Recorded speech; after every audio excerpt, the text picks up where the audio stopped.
অমাবস্যার রাত। রাত ঠিক 12টা কি 1টা হবে। দুইজন ছেলে হেঁটে যাচ্ছে কবরস্থানের দিকে, কারণ তাদের নতুন কবর হওয়া কোনো কবর থেকে সেই লাশের মাথা কেটে নিয়ে আসতে হবে। আপনারা হয়তো ভাবছেন রাতের বেলা ছেলে দুটো কবরস্থানে লাশের মাথা কাটতে আসছে কেন। শোনেন তাহলে। এই ছেলে দুটো খুব ভালো বন্ধু। পরিবেশ ও পরিস্থিতিতে খাপ খাওয়াতে না পেরে দুজনেই বেছে নেয় খুব অন্ধকার একটা জীবন।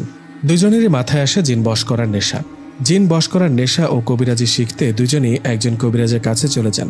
সেই কবিরাজের কাছে যাবার পর অনেক অনুরোধ করতে থাকেন কবিরাজকে। কবিরাজ যেন তাদেরকে তার শিষ্য বানায়, তাদেরকেও যেন কবিরাজি শেখানো হয়। ছেলে দুটোর অনেক অনুরোধে কবিরাজ তাদেরকে কবিরাজি শিখাতে রাজি হন, কিন্তু খুব কঠিন শর্ত তাদের দেয়া হয়। 3টা শর্তের মধ্যে প্রথম যে শর্ত ছিল সেটাই হলো অমাবস্যার রাতে কোনো এক কবরস্থান থেকে লাশের মাথা কেটে এনে কবিরাজকে দিতে হবে। কবিরাজের দেয়া প্রথম শর্ত পালন করতে অমাবস্যার রাতে কবরস্থানের দিকে এগিয়ে যাচ্ছে এই দুই বন্ধু। এদের একজনের নাম শাহাদাত, আরেকজনের নাম জয়নাল। অমাবস্যার রাত, গ্রামের রাস্তা একদম ফাঁকা, একদম গা ছমছমে পরিবেশ। শাহাদাত ও জয়নাল দুজনে হেঁটে চলেছে কবরস্থানের দিকে। এরা দুজন যখন হেঁটে কবরস্থানের পাশে চলে আসে, ঠিক তখনই পেছন থেকে একটা আওয়াজ ভেসে আসে, এখান থেকে চলে যা, বাঁচতে চাইলে চলে যা। পেছন থেকে এমন আওয়াজ পেয়ে শাহাদাত ও জয়নাল দুজনেই পেছনে ঘুরে তাকায়, কিন্তু পেছনে তো কেউ নেই। তাহলে আওয়াজটা আসলো কোথা থেকে? পেছনে কাউকে না দেখে দুজনেই কবরস্থানের কাছে চলে আসে ও দেওয়াল টপকে কবরস্থানের ভেতরে প্রবেশ করে। কবরস্থানে ঢুকে দুজনেই খুঁজতে থাকে নতুন কবর, মানে কয়েকদিনের মধ্যে যারা মারা গেছে এমন একটা কবর। এমন একটা কবর দুজনে খুঁজতে থাকে। খুঁজতে খুঁজতে একসময় তারা নতুন একটা কবর পেয়ে যায়। নতুন কবরটা পাওয়ায় শাহাদাত ও জয়নাল কবর থেকে মাটি সরাতে থাকে। এদিকে মাঝে মধ্যে এদিক সেদিক তাকিয়ে দেখে কেউ আসছে কিনা। যাই হোক, কবরের মাটি সরাতে সরাতে একসময় বাঁশ বের করে আর বাঁশগুলো সরাতেই দুজন দেখতে পায় কবরে একটা লাশ রাখা, একজন বৃদ্ধের লাশ। লাশটা দেখে জয়নাল শাহাদাতকে বলে, এই শাহাদাত, যা দা নিয়ে আয় আর লাশের মাথাটা কেটে নিয়ে আয়। জয়নালের কথায় শাহাদাত বলে, আমার তো ভয় করছে রে, তুই নাম কবরে আর মাথাটা কেটে নিয়ে আয়। শাহাদাতের কথায় জয়নাল রাগ করে বলে, ভয় নিয়ে কাজ করলে কি কবিরাজি শেখানো যাবে? দে হাতিয়ারটা আমাকে দে, আমি লাশের মাথাটা কেড়ে নিয়ে আসি। তুই উপরে থেকে দেখ কেউ আসে কিনা। কথাটা বলে জয়নাল নেমে যায় কবরের ভেতরে। জয়নাল যখন কবরে নামে, উপর থেকে শাহাদাত তখন দেখতে পান 4 থেকে 5টা শিয়াল ওদের দিকে এগিয়ে আসছে।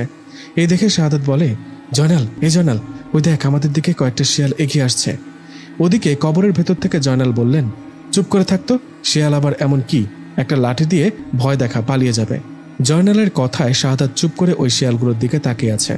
এদিকে শিয়ালগুলো আস্তে আস্তে কিছুটা কাছে আসায় শাহাদাত দেখলেন শিয়ালগুলো সাধারণ শিয়ালের থেকে অনেক বড়।